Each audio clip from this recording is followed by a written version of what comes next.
देखो स्टूडेंट्स, उसके बाद हमारे पास दूसरा क्वेश्चन आता है कि भाई एक डोमेन नेम समझ लिया। अब ये बोलता है भाई आइडेंटिफाई द डोमेन नेम और यूआरएल। नीचे ये एग्जांपल दे दिया हमारे को क्वेश्चन में, ये पूरा एक एग्जांपल दे दिया, H T T P www.income.in, उसके बाद उसका एक पेज दे रखा है home about us dot H T M L. तो देखो जैसे हमने पढ़ा था, ये पूरा का पूरा तो यूआरएल कहलाता है। तो यूआरएल पहचानना तो बहुत आसान है कि यूआरएल ये है। लेकिन इसमें डोमेन नेम क्या है जी? देखो जी, कंपनी का नाम इनकम है ना। तो जैसे www.google.com होता है, तो www से लेकर जो डॉट कॉम या डॉट इन है उतना हमारा डोमेन नेम होता है। तो यूआरएल और डोमेन नेम बहुत आसान है पहचानना। कभी कोई एग्जांपल आए तो हम ऐसे ही कर सकते हैं।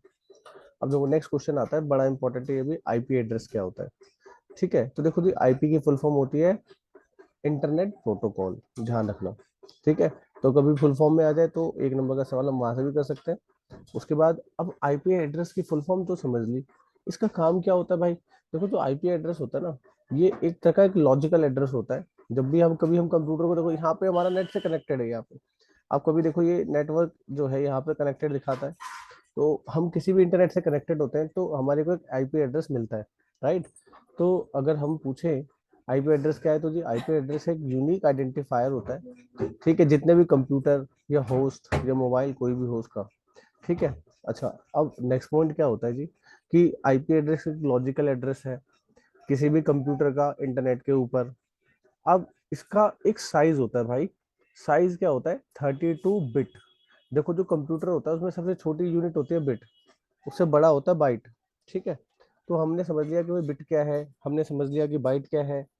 ओके, तो उसके बाद नेक्स्ट पॉइंट होता है कि बिट समझ लिया, लेकिन हमारे को नेक्स्ट ये पॉइंट लेके चलना है अपना कि 32 बिट, इसको हम चार पार्ट में डिवाइड करते हैं। देखो 1 2 3 4, जो बिट है हमारा चार हिस्सों में डिवाइडेड होता है।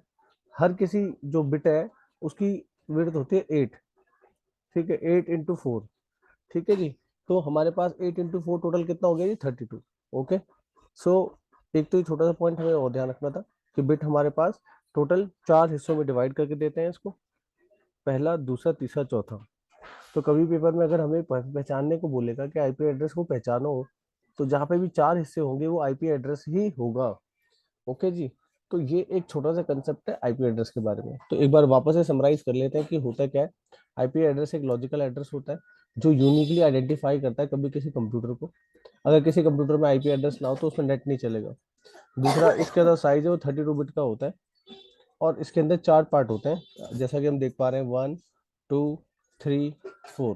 तो ये चार पार्ट होते हैं जनरली। कई बार आप कभी देखोगे ना किसी किसी वेबसाइट पे, तो वहाँ पे ऐसे 255 करके लिखा होता है, 255.255.00 करके लिखा होता है। तो ये भी एक एग्जाम्पल होता है आईपी एड्रेस का। तो ये भी बात हमें ध्यान रखनी है कि कभी ऐसा सवाल आ जाए तो हम उसे कर सकते हैं। ठीक है, अब नेक्स्ट क्वेश्चन पे चलते हैं कि यहाँ पे इसने हमारे को पहचानने के लिए दे, तो क्वेश्चन में ऊपर कंसेप्ट पढ़ा, नीचे जो सवाल है वो घूम के आता है। कैसे आता है? The following is a 32 bit binary number. नीचे एक 32 बिट का बाइनरी नंबर है, तो वो कौन सा है, क्या हो सकता है वो? तो हमने भी पढ़ा था कि वो तो आईपी एड्रेस हो सकता है जिसके अंदर चार पार्ट हो, 1 2 3 4। ठीक है जी, तो आईपी एड्रेस हमने समझ लिया। हर किसी के अंदर एक 8 बिट होते हैं, तो डेफिनेशन को रिवर्स ऑर्डर में क्वेश्चन ने दिया, तब भी हमने उसे समझ के कर लिया। आई होप स्टूडेंट क्लियर होगा आपको। अगर इसके अलावा भी ना कभी भी अगर आपको कोई दिक्कत आती है तो हमेशा मैं आपको कोई ना कोई ऑल्टरनेट कांटेक्ट देता हूँ, तो आप मुझसे कांटेक्ट कर सकते हैं, लाइव क्लासेस में भी डिस्कस कर सकते हो।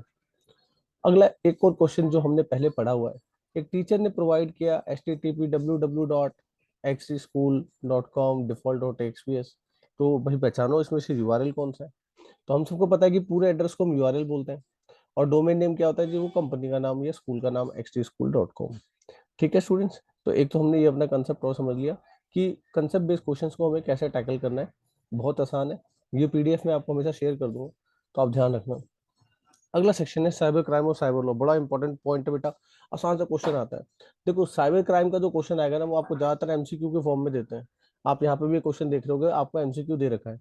अब बात आती है कि भाई ये साइबर क्राइम होता क्या है। तो देखो जी, जो ऑप्शन के अंदर इंटरनेट की मदद के बिना कोई काम ना हो सके, तो वो साइबर क्राइम में आता नहीं है। जैसे मान लो मुझे यहाँ पे तीन ऑप्शन दे दिए, कह रहा है which of the following crimes is are covered under cyber crime. कौन कौन से भाई साइबर क्राइम में आएंगे? तो देखो जैसे मान लो stealing brand new hard disk. Hard disk किसी ने क्या कर ली, चुरा ली, तो इसमें इंटरनेट का तो कोई यूज नहीं है, तो ये साइबर क्राइम में नहीं आएगा। बट सेकंड ऑप्शन देखो ध्यान से, getting into unknown personal social networking account, मतलब किसी का तुमने जैसे फेसबुक हो गया, किसी का सोशल नेटवर्किंग अकाउंट है, आपने उसको हैक कर लिया, उससे मैसेज करने लग गए, बहुत बड़ा क्राइम है, साइबर क्राइम में आता है, क्योंकि इंटरनेट की कनेक्टिविटी के साथ होता है। Copying some important data from a computer without taking permission from owners of data, मतलब आपने क्या किया, कंप्यूटर में से डेटा चोरी कर लिया भाई किसी के, तो किसी का डेटा कॉन्फिडेंशियल है, साइबर क्राइम है भाई। ठीक है, तो ऑप्शन नंबर 2 और 3 राइट आंसर। ऐसे ही अगर नेक्स्ट क्वेश्चन हम देते हैं कि भाई इसमें से कौन कौन से साइबर क्राइम आते हैं। देखो पहला, operating someone's internet banking account, बहुत बड़ा क्राइम भाई। इंटरनेट बैंकिंग का अकाउंट अगर किसी का हैक कर लिया, सोशल मीडिया का अकाउंट हैक कर लिया, तो मैंने एक आपको एक सिंपल सा ट्रिक तो दे ही रखा है कि अगर आप इंटरनेट की कनेक्टिविटी के साथ कोई क्राइम कर रहे हो तो वो साइबर क्राइम में आता है। लेकिन देखो second option, stealing a keyboard from someone computer, internet की जरूरत नहीं है, तो ये साइबर क्राइम में नहीं आएगा। और उसके बाद समवन कंप्यूटर विदाउट हिज और हर परमिशन, वह साइबर क्राइम का एक पार्ट है। ठीक है, तो इसका जो है ऑप्शन फर्स्ट एंड थर्ड हो गया राइट। अब चलो जी तुम आगे चलते हैं और नेक्स्ट पार्ट में हम ट्राई करते हैं कि नेक्स्ट क्वेश्चन क्या कहते हैं। इसी तरीके से हमने सारे इंपॉर्टेंट क्वेश्चन को समझते चलना है। तो कुछ और ऑप्शन भी है, मैं आपको पीडीएफ शेयर कर दूंगा, ये आसान सा सवाल है, आप इसको ध्यान रखना। एक क्वेश्चन आया था कि what is the significant of cyber law, कि साइबर लॉ का भैया क्या इस्तेमाल है। देखो जी, सीधी सी बात है, कोई भी कानून है उसमें अलग अलग क्या होती हैं, धाराएं होती हैं जो क्राइम्स को डिसाइड करती हैं। तो इधर उसी तरीके से क्या होता है, in simple way we can say cyber crime is unlawful acts where the computer is a tool or target। ठीक है, जहाँ पे साइबर क्राइम में क्या होता है, जो कंप्यूटर का इस्तेमाल करके किसी के कंप्यूटर या मोबाइल को हम टारगेट करते हैं। ठीक है, कब तो अब हो क्या सकता है साइबर क्राइम के अंदर, किसी ने हैक कर लिया, कोई वायरस का अटैक कर दिया, सही है। तो साइबर क्राइम क्या करता है, इससे रिलेटेड रूल्स बनाता है। साइबर क्राइम क्या करता है, रेगुलेटेड बाय साइबर लॉ और इंटरनेट लॉ, तो उसके लिए कानून की धाराएं बनाई गई है कि कौन से क्राइम के लिए कौन सी सजा मिलेगी।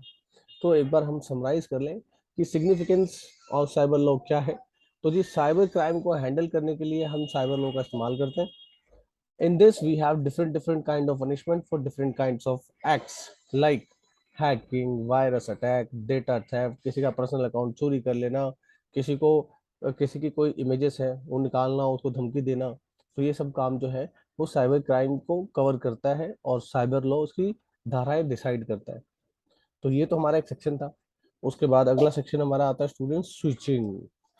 देखो जी, स्विचिंग का क्या मतलब होता है कि डेटा को जब एक जगह से हम दूसरी जगह भेजते हैं तो वो स्विचिंग कहलाता है।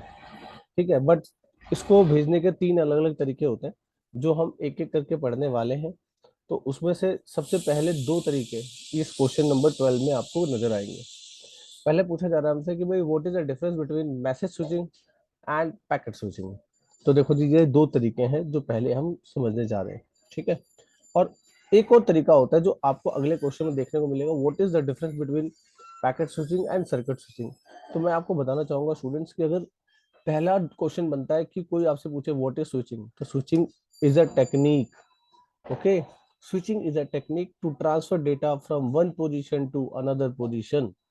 ठीक है जी, अब इसको भेजने के 3 तरीके होते हैं, जिसमें सबसे पहला जो तरीका होता है वो हमारे पास होता है सर्किट स्विचिंग, ये हमारा पहला तरीका है। दूसरा होता है जी हमारे पास मैसेज स्विचिंग, जो हमारा दूसरा तरीका है। और तीसरा होता है हमारे पास पैकेट स्विचिंग। ठीक है जी, तो first circuit, second message, third packet, ये 3 स्विचिंग के हमारे फंडामेंटल तरीके होते हैं जो हमें लेके चलने चाहिए। ओके, अब एक एक करके समझते हैं। तो हम सबसे पहले स्टार्ट करेंगे सर्किट स्विचिंग से। देखो नाम क्या, सर्किट, देखो सीधी सी बात है, जो इलेक्ट्रिक का सर्किट होता है उसमें क्या होता है, जब डेटा को या इलेक्ट्रिसिटी को एक पॉइंट से दूसरे पॉइंट में भेजना होता है तो दोनों के बीच में हम क्या करते हैं, कोई तार, फिजिकल कनेक्टिविटी बनाते हैं। अगर फिजिकल कनेक्टिविटी ना हो तो काम तो होगा ही नहीं। तो सर्किट स्विचिंग क्या करता है जी, सर्किट स्विचिंग एक नेटवर्क है, डेडिकेटेड चैनल यानी मीडियम होता है, has to be established before all the calls is between made the users. किसी एक से लेकर दूसरे के बीच में हमें कोई फिजिकल मीडियम बनाना पड़ेगा, ये कंपलसरी है। The channel is reserve between the user, और इनका इस्तेमाल ये सिर्फ ये दोनों ही करेंगे। और ये कनेक्शन हमेशा एक्टिव होना चाहिए, तभी जाके डेटा एक पॉइंट से दूसरे पॉइंट पर जाता है। ओके स्टूडेंट्स, तो ये हमारा जो एक सेक्शन बन गया जिसको हम बोलते हैं सर्किट स्विचिंग। हाँ, इसका एक नुकसान है भाई कि क्या, जब भी कनेक्शन अगर हमें भेजना है तो यहाँ से वहां तक क्या करना है, फिजिकल कनेक्टिविटी बनानी पड़ेगी। और जब भी फिजिकल कनेक्टिविटी बनाओगे भैया, फिजिकल मतलब तार, डिवाइसेस, तो कॉस्टली पड़ता है। तो ये एक पहले जो शुरू जब में इन्वेंशन हुआ था ना, तो तब हम इसका ज्यादा इस्तेमाल करते थे, कॉस्टली पड़ता था। अब हमने कुछ एडवांस तरीके बना लिए हैं जो भी डिस्कस करेंगे। बट अगर आपसे कोई पूछे सर्किट स्विचिंग की डेफिनेशन क्या है, तो हमने डिस्कस कर लिए। कोई आपसे पूछे इसका फायदा क्या है, तो जी 100% डेटा एक्टिव पहुंचता है। फिर बिल्कुल डिलीवरी बिल्कुल गारंटेड है, गारंटेड। ठीक है, अगर कभी भी ये चीज है तो गारंटेड है जी डिलीवरी इसमें।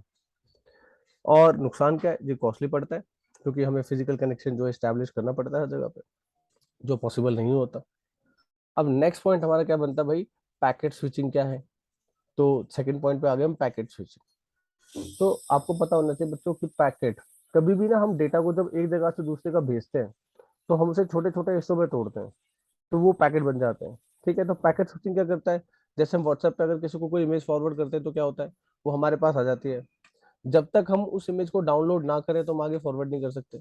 तो जो पैकेट स्विचिंग है वो क्या करता है, आपको डेटा वो स्टोर करवाता है और आगे आप उसे फॉरवर्ड कर सकते हो। इसको हम बोलते हैं पैकेट स्विचिंग। ठीक है, उसके बाद क्या कह रहा है, fixes an upper limit for packet size. हर किसी एक पैकेट का एक साइज होता है।